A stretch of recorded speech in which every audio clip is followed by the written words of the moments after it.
Bien, la droite baladeuse. Êtes-vous prêts?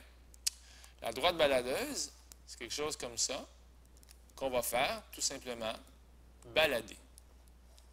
Puis il faut juste bien la tracer, la droite baladeuse.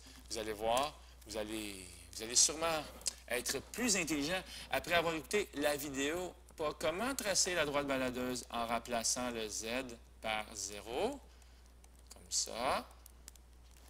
On pourrait isoler le Y, ce qui va faire 6Y égale 3X. Ou, si vous préférez, Y est égal à 1 demi-X. Par exemple, lorsque X vaut 0, 1 demi fois 0, ça fait 0. Et lorsque X vaut 6, 1 demi fois 6, ça fait 3. Je cherche donc une droite baladeuse qui va passer par 0, 0 et par 6, 3. Alors voici, je te baptise, ma première droite baladeuse. OK? Cette droite baladeuse-là va nous permettre de trouver le maximum. C'est ça qu'on cherche. Lorsque je vais déplacer ma droite baladeuse, il est où le maximum? Est-ce qu'il est au point B ou il est dans la région du point A, qui est ici? Il est où le maximum? Alors, est-ce qu'on veut la plus petite ordonnée à l'origine ou on veut la plus grande ordonnée à l'origine? Bien, ce qu'on va faire, tout simplement, c'est comme je vous ai enseigné dans les notes de cours, on va isoler le Y, mais cette fois-ci en gardant le Z. Donc, j'ai pris le 6Y, j'ai envoyé là, et le Z, il est parti là-bas. Et donc, Y est égal à 3X sur 6 moins Z sur 6. Qu'est-ce qui arrive si Z est grand? Parce qu'on veut un maximum ici. Oh, c'est fun, ça. Si on veut un maximum, tiens, je vais même mettre un petit bonhomme sourire ici. C'est un maximum qu'on veut. On va donc imaginer que Z est grand, grand, grand, grand, grand. Qu'est-ce qui se passe avec l'ordonnée à l'origine si Z est grand, étant donné qu'il y a un négatif devant? Donc, un grand nombre divisé par 6, ça va donner un grand nombre, mais dans le négatif parce qu'il y a un moins. Et donc, on va aller chercher la plus petite ordonnée à l'origine. On cherche la plus petite. La plus petite ordonnée à l'origine. Et donc, je vais déplacer ma droite baladeuse pour que l'ordonnée à l'origine soit la plus petite. La meilleure réponse, c'est au point B. Malheureusement, le point B, ce n'est pas une solution entière. Par contre, peut-être que ça va être ici, ici, ici, ici. OK, on cherche la solution entière. Ici, non, c'est pas bon. Et on est parti. Et c'est clair que la première réponse qu'on va croiser, ça va être celle-là ici. Voilà. C'est 6, 2. La solution entière, 6, 2.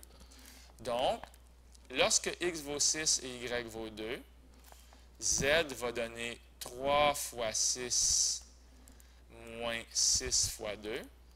C'était pas très bien écrit. Ça va faire 18 moins 12, ça fait 6. Z égale 6, c'est le plus grand Z qu'on peut avoir. Bien! OK. Là, qu'est-ce que je vais faire? Tiens, je vais prendre mon crayon vert, puis on va essayer de faire le deuxième ici.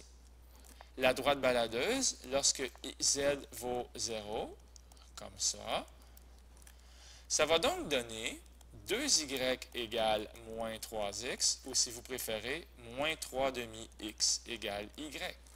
Par exemple, dans une mini-table de valeurs, lorsque x vaut 0, y vaut 0, puis si par exemple x valait, on va en essayer un qui va donner un chiffron, là. Si x vaut 6, ouais, moins 3 fois 6 divisé par 2, ça va faire moins 9. Ouais, j'aime pas ça, les nombres négatifs, parce qu'il n'y en a pas ici dans ma graduation. Si x vaut...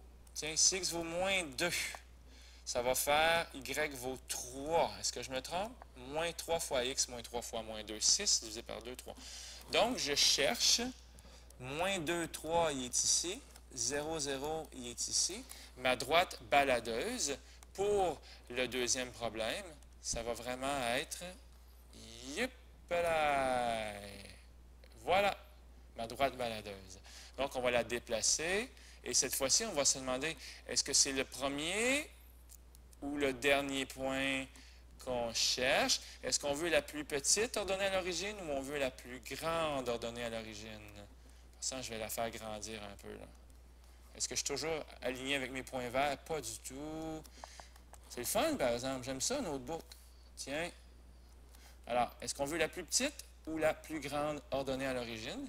Bien, pour le savoir, je vous répète que ce qu'il faut faire, c'est de garder le z.